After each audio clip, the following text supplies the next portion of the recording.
أعوذ بالله من الشيطان الرجيم بسم الله الرحمن الرحيم وإذا قيل لهم تعالوا إلى ما أنزل الله وإلى الرسول قالوا حسبنا ما وجدنا عليه آباءنا أولو كان آباؤهم لا يعلمون شيئا ولا يهتدون آیت نمبر 104 سورہ مائدہ۔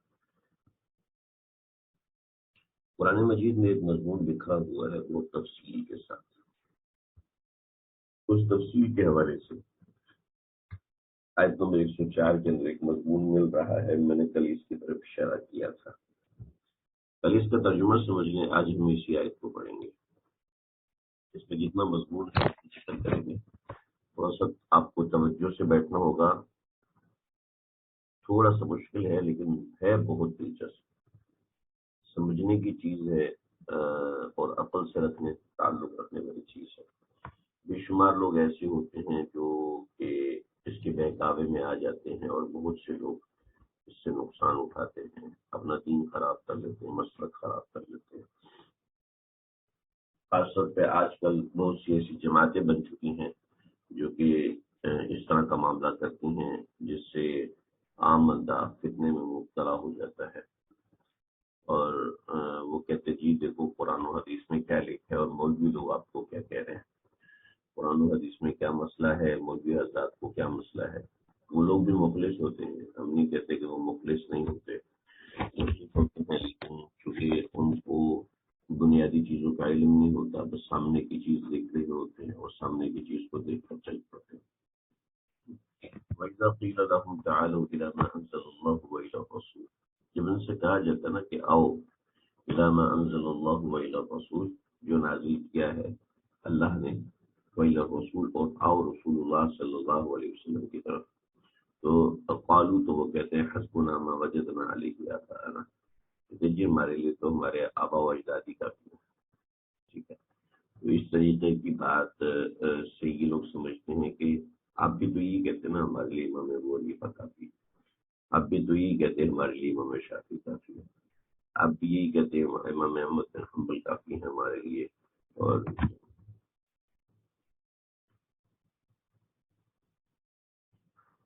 تو اس طرح کی بات کی جاتی ہے۔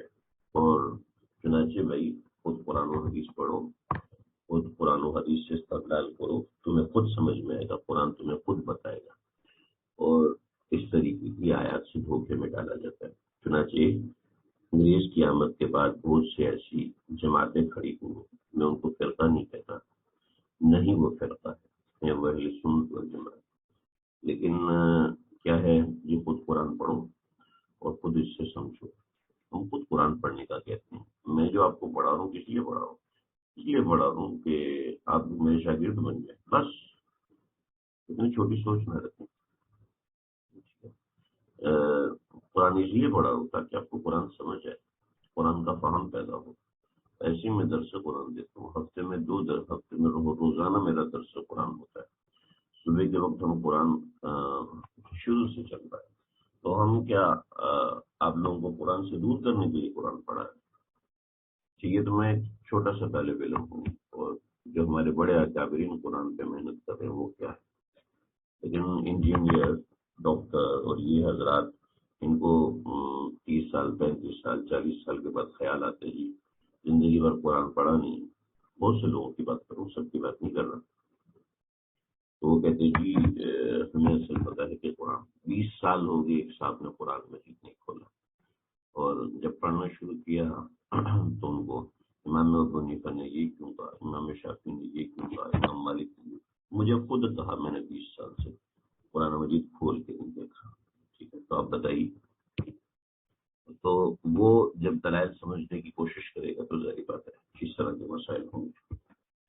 تو اب ایک بات سمجھیے گا، اولو کان آباؤہم لا یعلمون شیئا ولا یہتدون، ان کے آبا و اجداد کچھ جانتے، اس سے تو کفار مراد ہے، اس سے کفار مراد ہے۔ آپ اس سے امام ابو حنیفہ کیسے مراد دے سکتے ہیں؟ ایک کافر کی جگہ پر آپ امام ابو حنیفہ کو رکھ کے سوچیں، ایک کافر کی جگہ پر امام شافعی کو رکھ کے سوچیں، امام مالک اور امام احمد بن حنبل کو، جو ہزاروں لاکھوں احادیث کے حافظ تھے، اس تذکرۃ الحفاظ ایک کتاب کا نام ہے، تذکرۃ الحفاظ. ٹھیک ہے. اس میں ان محدثین کا ذکر ہے جن کو 1,00,000 حدیثیں یاد تھی، جن کو کم از کم 1,00,000 حدیثیں یاد تھی. ٹھیک ہے. کم از کم 1,00,000 حدیثیں یاد تھی. ٹھیک ہے. تو اس تذکرۃ الحفاظ میں امام ابو حنیفہ کا ذکر ہے. امام ابو حنیفہ یعنی وہ محدث ہے جن کا ذکر تذکرۃ الحفاظ میں ہے. اور آپ کہتے امام ابو حنیفہ کو حدیث ہی نہیں آتی تھی، آپ کہتے امام ابو حنیفہ حدیث جانتا ہی نہیں تھا. نعوذ باللہ من ذلک. تو اس طریقے کی باتیں پھیلائی جاتی ہیں. چنانچہ اپنے طرز کی تفصیلیں دی جاتے ہیں. ان جماعتوں کا نام لیا جائے، لیکن مجھے مناسب نہیں لگتا کہ ہم ایسی جماعتوں کا نام لیں. چنانچہ اب سمجھے ذرا، قرآن کو سمجھنے کے لیے، قرآن کے جو مسائل اور احکامات ہیں ان کو سمجھنے کے لیے بہت سی ایسی چیزیں ہوتی ہیں جن کو درمیان میں ڈالا جاتا ہے، جن کے معاملات ہوتے ہیں. دیکھیں، قرآن مجید میں جو مسائل ہیں، احادیث مبارکہ میں جو مسائل ہیں، ٹھیک ہے، وہ مسائل 4 قسم کے. اسکرین کے بالکل نیچے آپ کے سامنے جو بھی احکامات ہیں، جو بھی دلائل ہیں، ان دلائل سے جو مسائل نکلتے ہیں وہ 4 قسم کے ہیں. منصوص غیر معارض. منصوص ہیں یعنی نص میں آئے، منصوص کہتے ہیں نص میں آئے یعنی قرآن و حدیث میں آئے. منصوص ہے اور غیر معارض ہے. یہ منصوص غیر معارض ہے، اس میں کسی کا اختلاف نہیں، اس میں کسی کی تقلید کرنا جائز نہیں. نماز فرض ہے، اس میں ہم امام ابو حنیفہ کی تقلید نہیں کرتے تھے. نماز روزہ فرض ہے، اس میں ہم کبھی آپ کو امام ابو حنیفہ کا قول پیش نہیں کریں گے. ہم آپ کو کتب علیکم الصیام کما کتب علی الذین من قبلکم یہ پیش کرتے ہوئے نظر آئیں گے. کوئی امام، کوئی مسجد نبوی کا امام، حرم کا امام یا چھوٹی مسجد کا امام آپ کو یہ نہیں کہے گا امام ابو حنیفہ نے کہا کہ روزہ فرض ہے، اس لیے روزہ فرض ہے. نہیں، آپ میں سے کسی نے زندگی میں کبھی سنا ہوگا امام ابو حنیفہ نے فرمایا کہ روزہ فرض ہے تو فرض ہے. نہیں، کبھی بھی آپ نے ایسا نہیں سنا ہوگا. اس کا مطلب یہ ہے کہ جو مسائل منصوص ہیں اور غیر معارض ہیں، جیسے روزہ فرض ہے، منصوص ہے، غیر معارض ہے، اس میں کسی کی تقلید نہیں. لیکن جب مسئلہ ہوتا ہے منصوص، قرآن میں آیا، حدیث میں آیا، لیکن وہ معارض ہے، ٹھیک ہے، ایک حدیث میں آتا ہے رب الدین کرو، ایک حدیث میں آتا ہے رب الدین نہیں کرو، اس میں اختلاف ہے. جب اب اس میں اختلاف ہے تو یہ مسئلہ منصوص تو ہے، حدیث میں آگے، قرآن میں آگے منصوص ہے، ٹھیک، لیکن اب وہ معارض ہو گیا. ایک حدیث میں آتا ہے آپ صلی اللہ علیہ وسلم رفع الیدین کیا، ایک حدیث میں آیا کہ مالی اراکم رافعی ایدیکم کأنہا اذناب خیل شمس تسکن فی الصلاۃ.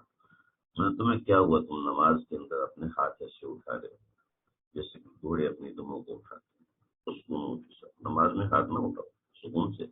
مسلم شریف صفحہ نمبر 181 کی روایت، جلد نمبر 1. تو اب یہ دوسری طرف حضرت عبداللہ بن عمر فرماتے ہیں، انہوں نے نماز پڑھ کے دکھائی اور پھر اس میں رفع الیدین کیا. تو یہ منصوص تو ہے لیکن معارض ہو گیا. اب جب منصوص اور معارض ہو گیا تو اب ہمارے لیے کیا؟ دونوں حدیثیں ہمارے لیے، اللہ کے نبی کا فرمان ہے، دونوں ہی عمل ہمارے لیے ہیں. اب ہم کیا کریں گے؟ اب ہم اس میں تقلید کریں گے.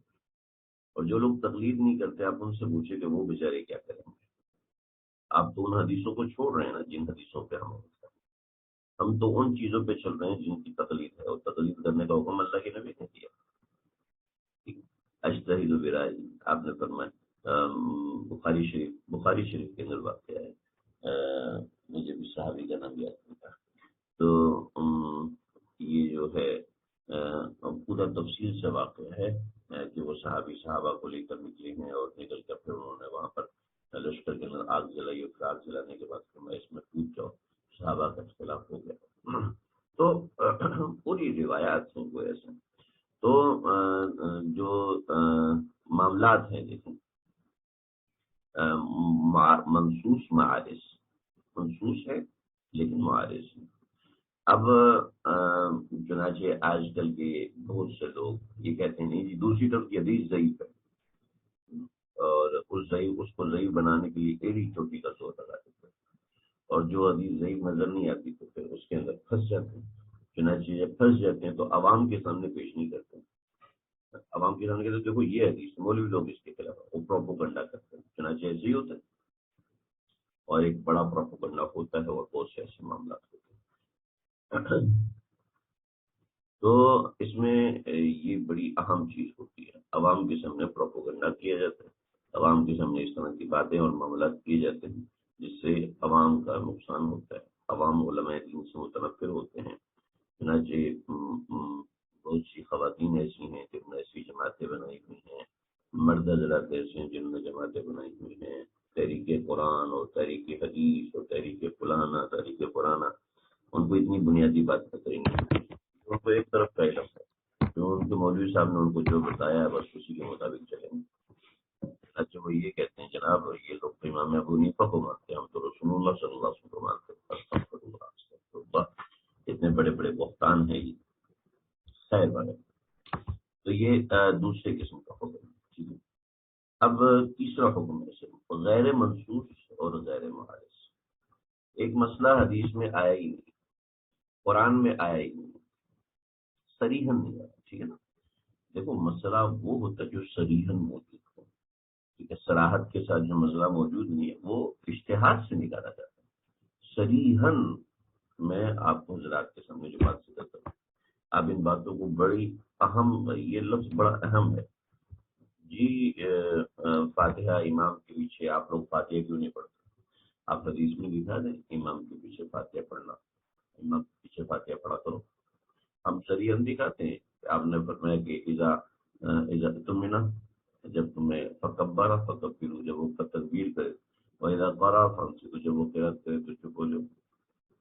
آپ کہیں جب وَإِذَا قَرَأَ فَاقْرَؤُوا، آپ یہ دکھا دیں جب وہ قرأت کرے تو تم بھی قرأت کرو، جب قراءت حدیث کے اندر دکھاؤ۔ صحابہ کا قول یہاں پہ ابھی نہیں دکھانا، پہلے حدیث میں سے دکھاؤ، جب حدیث میں ایک ممانعت آئی میں اس کی ترتیب بتاتا ہوں۔ ایسا نہیں ہے، فقہ جو ہے وہ ایسے مرتب نہیں ہوئی۔ 1400 برس سے فتاوی عالمگیریہ جو لکھا گیا، اور در الحکام جو لکھا گیا، اور مجلۃ الاحکام جو لکھا گیا، اور اس طریقے سے حکومتوں کے معاملات لکھے گئے، وہ ایسے کوئی بچوں کا کھیل نہیں ہے۔ کروڑوں لوگوں کی زندگی چلی ہے، کروڑوں لوگوں کی موت اور زندگی کے فیصلے ہوئے ہیں، ایسی چھوٹی چھوٹی حدیثوں کے ترجمے پڑھنے سے تھوڑی ہوتا ہے۔ مسئلہ غیر منصوص ہے، ہوائی جہاز میں آپ نماز کیسے پڑھیں گے؟ مسئلہ حدیث میں آیا جی، جانور پہ نماز پڑھنے کا آیا تو لہٰذا اس سے اجتہاد کیا۔ آپ اجتہاد کرے تو ٹھیک ہے، امام ابو حنیفہ کرے تو وہ جھوٹا ہے، امام ابو حنیفہ کرے تو بدعتی ہے، حضرت عمر کرے تو وہ بدعتی ہے، اور آپ کرے تو وہ ٹھیک ہے۔ تو باللہ من ذلک، استغفر اللہ، حفاظت فرمائے۔ میں ایسا لہجہ استعمال نہیں کرنا چاہتا، لیکن باطل قوتیں مجبور کرتی ہیں کہ ہم ایسا لہجہ استعمال کریں، اور ضرورت ہے وقت کی۔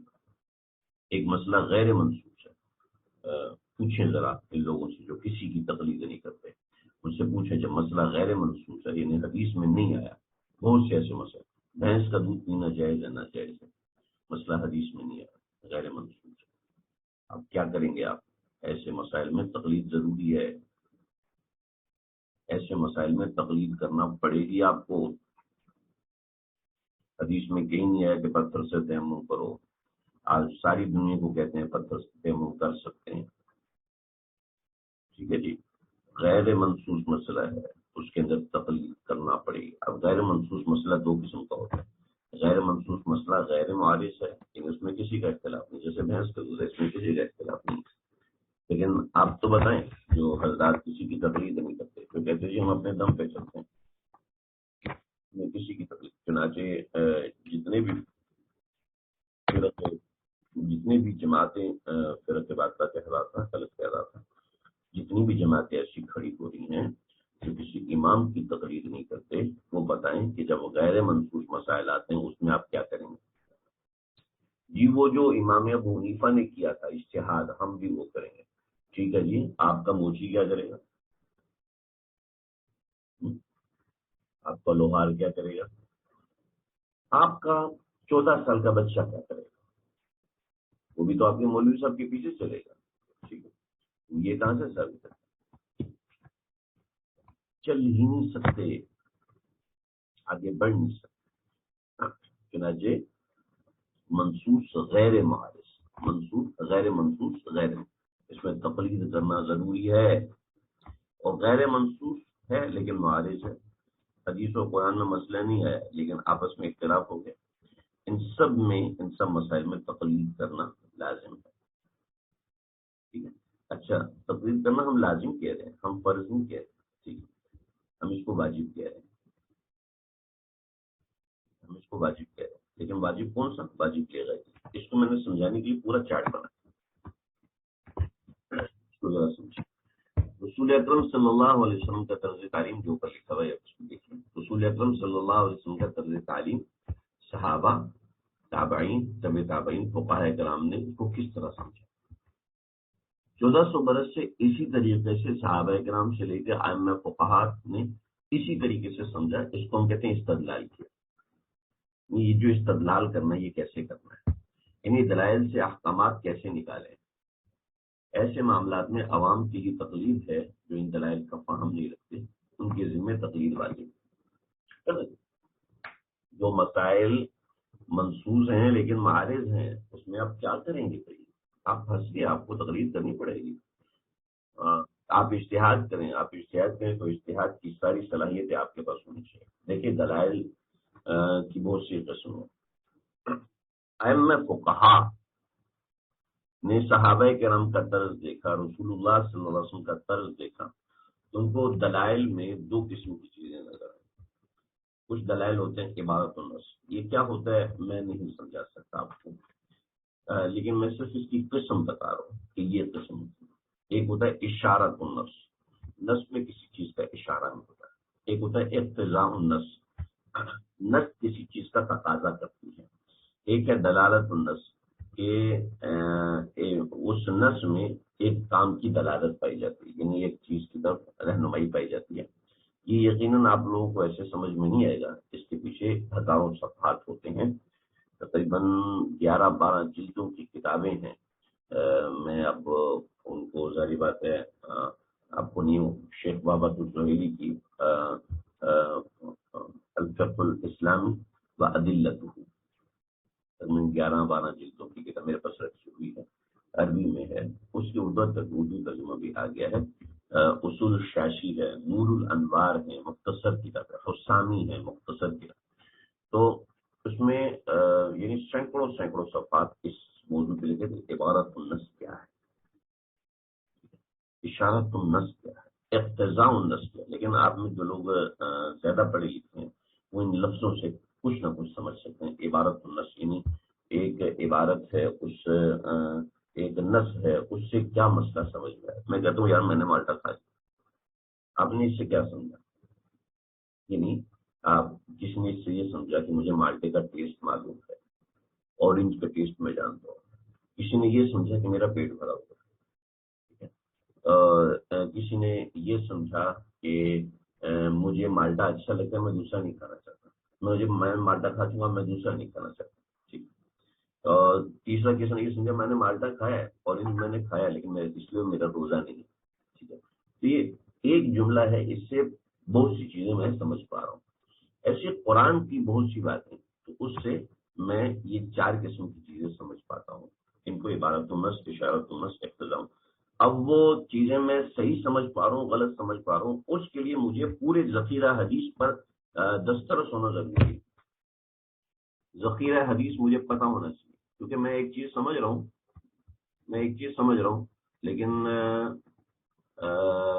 ذخیرہ حدیث پر میری نظر نہیں ہے. تو اس کا مطلب ہے میں کچھ نہ کچھ غلط سمجھوں گا. کیونکہ رسول اللہ صلی اللہ علیہ وسلم نے اپنے کلمات سے جو بات سمجھائی ہے، مجھے اس کا پتہ ہی نہیں، تو میں کیسے صحیح سمجھ سکتا ہوں. جلال الدین سیوطی رحمۃ اللہ علیہ کے زمانے میں ایک شخص نے خواب دیکھا، رسول اللہ صلی اللہ علیہ وسلم نے فرمایا کہ اے میاں شراب پیا کرو. وہ آیا شراب لے کے، مجھے اللہ کے نبی نے خواب میں فرمایا شراب پی لو، میں کیا کروں؟ میں کہ اللہ کے نبی تو کوئی صحیح بات فرما رہے تھے، درمیان میں شیطان نے آ کے گڑبڑی مچا دی، تمہارے کان میں غلط بات ڈال، رسول اللہ کی زیارت ہوئی تمہیں بہت مبارک۔ لیکن ذخیرہ حدیث و قرآن پر نظر تھی، لیکن اس بندے نے صرف خواب دیکھا۔ اب خواب میں سری حکم ہے، عبارت النص ہے خواب کے اندر، لیکن ذخیرہ حدیث پر نظر کی غلط سمجھتا ہے۔ تو ایسے بہت سی چیزیں ہوتی ہیں، جیسے آپ صلی اللہ علیہ وسلم نے فرمایا ابا عمیر ما فعل النغیر، او عمیر کے بچے تیرے طوطے سے کیا، تیرے طوطے کے ساتھ کیا ہوا؟ ٹھیک ہے، اب یہ ایک روایت ہے، اس سے سمجھ میں آیا کہ طوطا پالنا جائز ہے، اس سے سمجھ میں آیا کہ بچے کی کنیت رکھنا جائز ہے، بچوں سے مذاق کرنا جائز ہے، جانور اگر مر جائے تو اس کا غم ہونا جائز ہے۔ بعض عبارت النص ہے، بعض اشارت النص ہے، بعض اقتضاء النص ہے، بعض دلالت النص ہے۔ تو یہ دلائل ہو گئے، میں نہیں سمجھا پاؤں گا اور شاید آپ لوگ سمجھ بھی نہیں پائیں گے، آپ لوگ تو سمجھ پائیں گے لیکن شاید میں سمجھا نہ پاؤں۔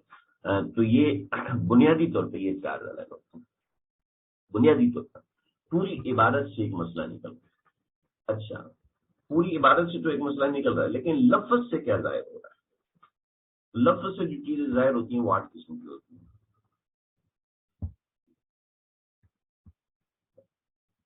ظاہر، نص، مفسر، محکم، خفی، مجمل، مشکل، متشابہ، ٹھیک ہے۔ اور بھی کچھ چیزیں ہوتی ہیں، کچھ خاص ہوتا ہے، عام ہوتا ہے۔ یہ جو چیزیں مجھے یاد ہیں میں لکھتا کہ مجھے کتاب سے مراجعات کا موقع نہیں ملا، لیکن میں نے بہت ہی بیسک باتیں لکھی۔ اچھا، عبارت النص کبھی ظاہر ہوتی ہے، عبارت النص کبھی نص ہوتی ہے، عبارت النص کبھی مفسر ہوتی ہے۔ اچھا، یہ بھی جو 8 چیزیں میں نے لکھی ہیں یہ سمجھانا کوئی آسان نہیں ہے، اس کے اوپر بھی پوری کتابیں لکھی ہیں۔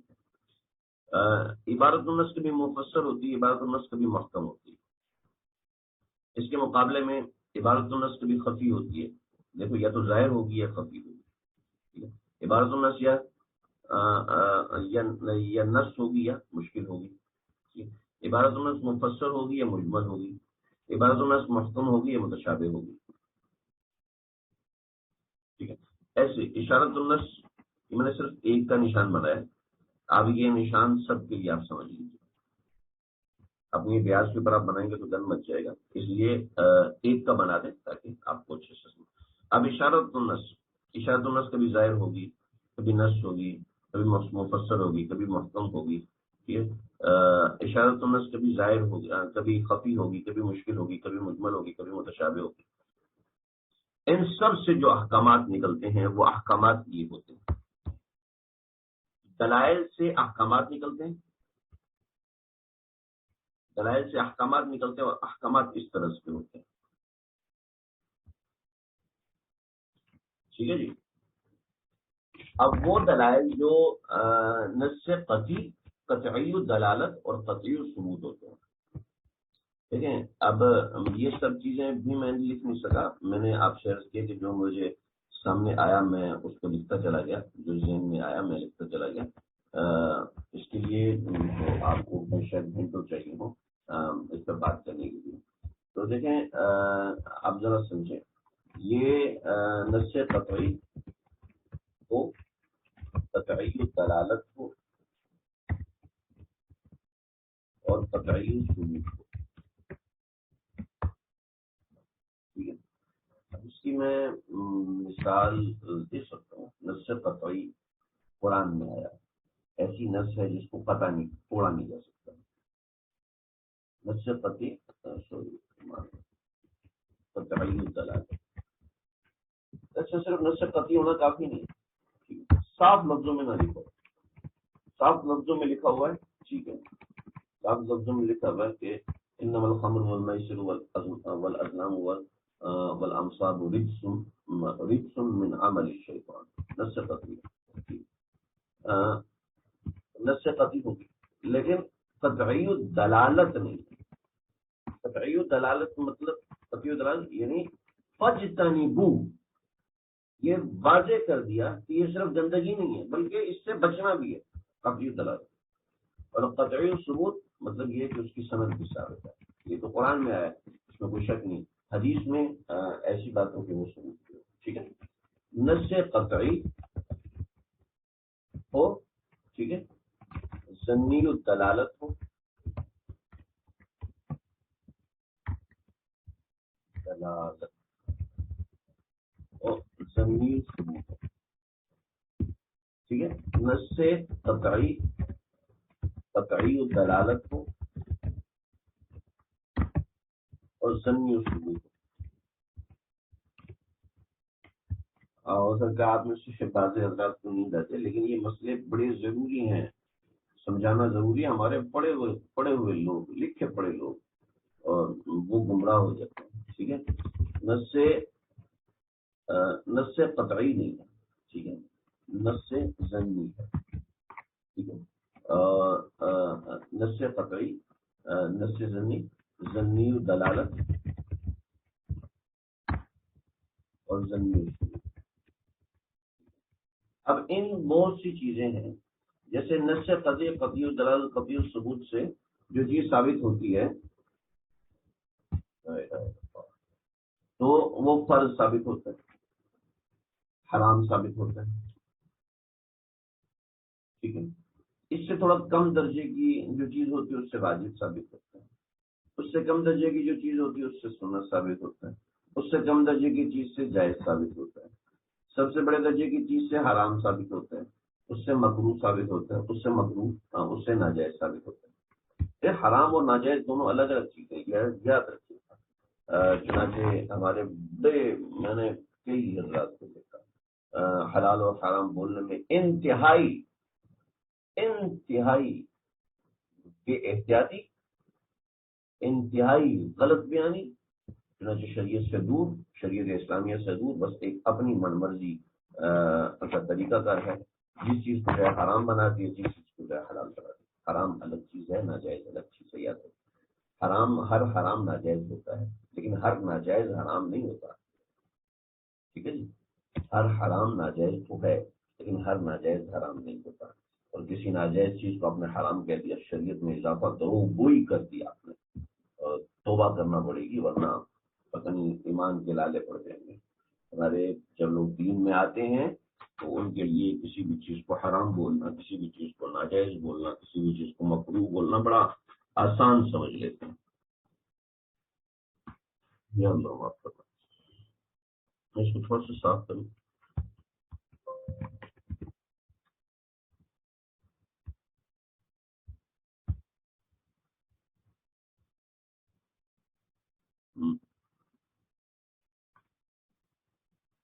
اچھا، تو یہ جو چیزیں ثابت ہوتی ہیں دلائل کی، ان چیزوں سے، ان احکامات سے، ان معاملات سے ثابت ہوتی ہیں. ٹھیک ہے، قطعی دلالت، ضمنی دلالت، یہ سارے ملا کے نہیں صرف اتنی سی چیزیں نہیں ہیں بلکہ اور بھی بہت سی چیزیں جو میں نے آپ کی سمجھ لی تھی. یعنی میں نے اشارے کے طور پہ آپ کو وائٹ بورڈ کے اوپر کافی کچھ چیزیں میں نے سمجھائی. تو اب ان سے جو احکامات ثابت ہوتے ہیں، فرض ہوتا ہے، واجب ہوتا ہے. سنو، اچھا، ہر دفعہ فرض جو ہے وہ ایک طرح کا نہیں ہوتا بلکہ فرض 3 طرح کا ہوتا ہے. فرض علی الکفایہ ہوتا ہے، فرض لی نفسی ہوتا ہے، فرض لی غیری ہی ہوتا ہے. ٹھیک ہے، یعنی قرآن و حدیث میں اس کا فرض ہونا ثابت نہیں ہے، لیکن کچھ ایسے معاملات ہیں جن کی وجہ سے اس کو فرض ثابت کیے جاتے ہیں، اس کو فرض لی غیری ہی کہتے ہیں. ٹھیک ہے، ایسے ہی واجب علی الکفایہ بھی ہوتا ہے، واجب لی نفسی بھی ہوتا ہے، واجب لی غیری. یہ جو تقلید ہم کرتے ہیں یہ واجب لی غیری ہی ہے. ٹھیک ہے نا، واجب لی عینی. چنانچہ کہتے ہیں جی تقلید کا فرض ہونا قرآن سے دکھاؤ. واجب لی غیری ہی ہے. واجب لی غیری ہی کا مطلب یعنی دوسرے بہت سے عوارضات ہیں جس کی وجہ سے آپ مجبور ہیں اس کو واجب کرنے پر، ورنہ اس کے بغیر گزارا نہیں ہے، اس کے بغیر چارہ نہیں ہے. چنانچہ ان باتوں کا جواب دیں آپ کہ آپ قرآن سے دکھاؤ جی تقلید واجب ہے. تقلید آپ قرآن سے دکھاؤ تقلید واجب نہیں. یعنی پھر جیسے کو تیسا کرے تو پھر کہتے ہیں جی بدتمیزی کرتے. تو سمجھیں جی، تو واجب لغیری. ٹھیک ہے، سنت علی الکفایہ، سنت لنفسی، سنت یہ غیری اور اس میں ایک اور چیز بھی ہے، سنت موقع، سنت غیر موقع جائز ہے، جائز علل کفایہ نہیں ہوتا، ٹھیک ہے، تو جائز لی نفسی، جائز لی غیری، بعضی چیزیں اپنے ذات کی وجہ سے جائز ہوتی ہیں، بعضی چیزیں کسی دوسرے عارضے کی وجہ سے جائز ہو جاتی ہیں، کسی دوسرے عارضے کی وجہ سے، جیسے علامہ انور شاہ کشمیری رحمۃ اللہ علیہ کے پاس لوگ آئے اور کہا کہ حضرت بھوک ہڑتال کرنا کیسا ہے؟ میں بالکل ناجائز ہے، خودکشی ہے اپنے آپ کو مارنا۔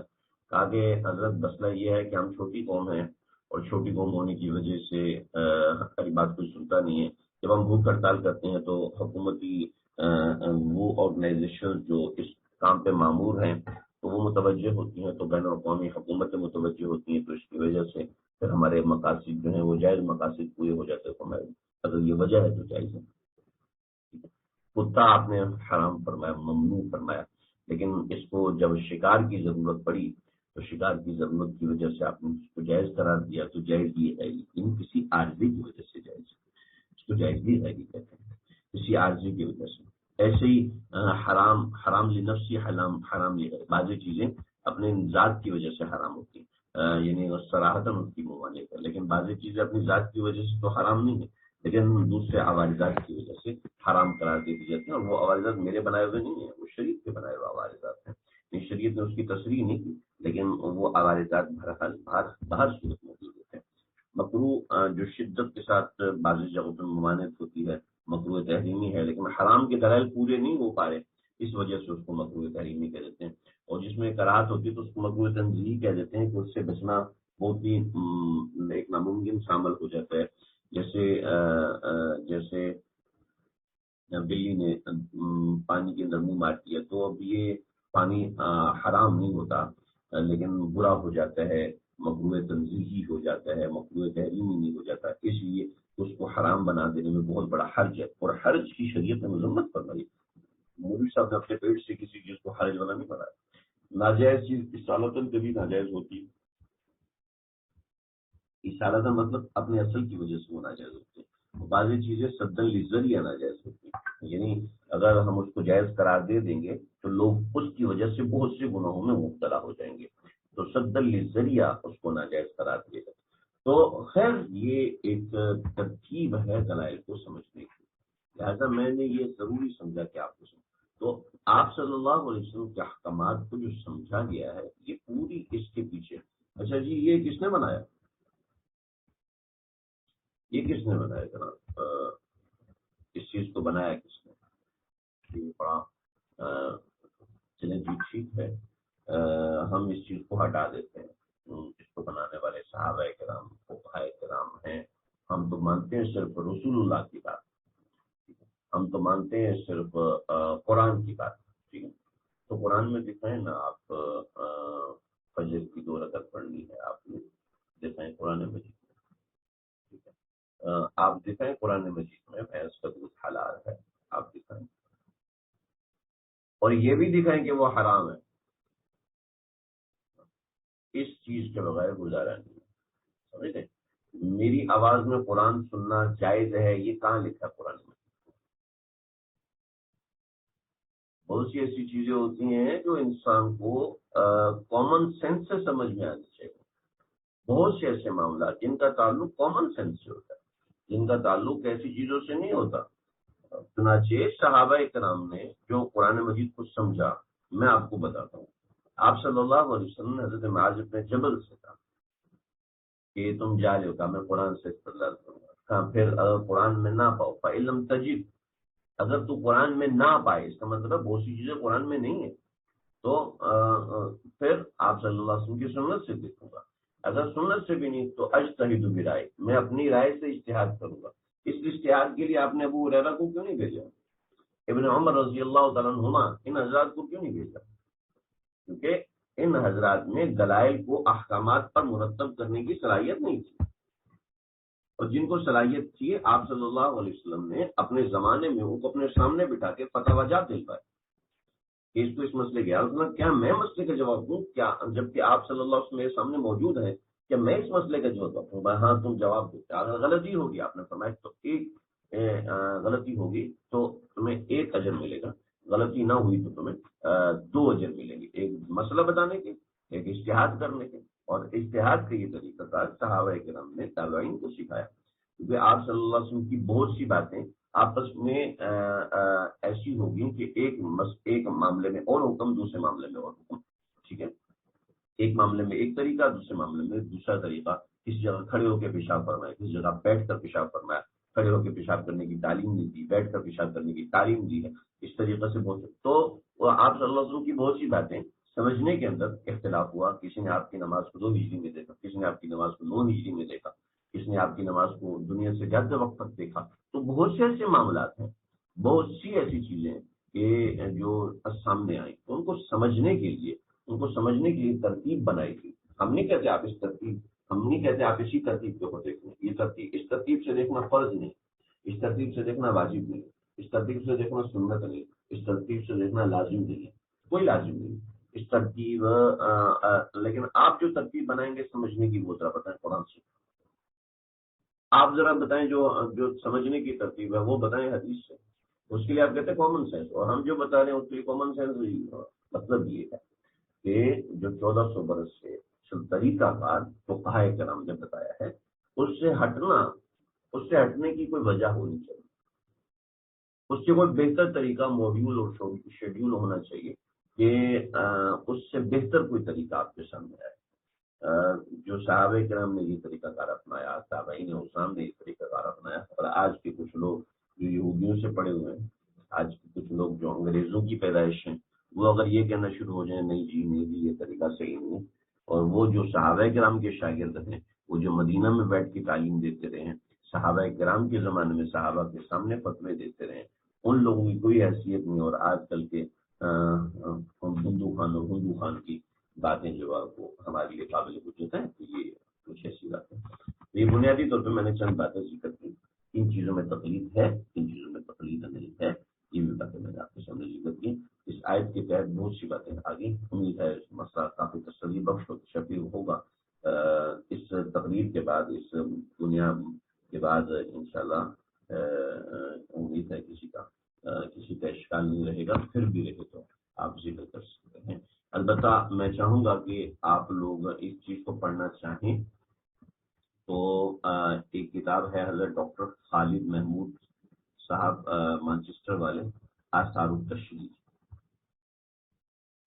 میں چاہوں گا کہ وہ لوگ جو کہ پاکستان سے باہر رہتے ہیں، خاص طور پہ وہ لوگ پڑھیں، وہ لوگ جو عام طور پر فتنہ پرست لوگوں کے دائیں بائیں رہتے ہیں، ٹھیک ہے، تو ان کو اگر سمجھنا ہے تو اس کتاب کو پڑھیں، انشاءاللہ اس سے 2 جلدوں میں کتاب ہے، اردو میں لکھی ہوئی کتاب ہے، آثار التشریح، ڈاکٹر خالد محمود صاحب کی۔ انشاءاللہ اس کتاب کو پڑھنے سے کافی چیزیں کھلیں گی، کافی معاملات کھلیں گے۔ میں اس کتاب کو، وہ تو ایسی اس میں لکھ دیا، میں اس کو صحیح سے آپ کو لکھ دیتا ہوں، آثار التشریح جو میں نے ذکر کیا ہے وہ اس میں نہیں ہے، یہ تو میں نے فقہ کی کتابوں سے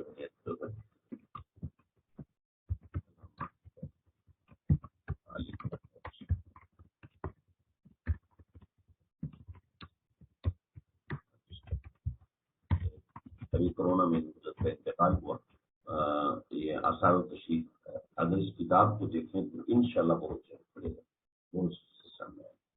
اللہ تعالیٰ مجھے آپ ہم سب کو قرآن پڑھنے والا بنائے، قرآن سمجھنے والا بنائے۔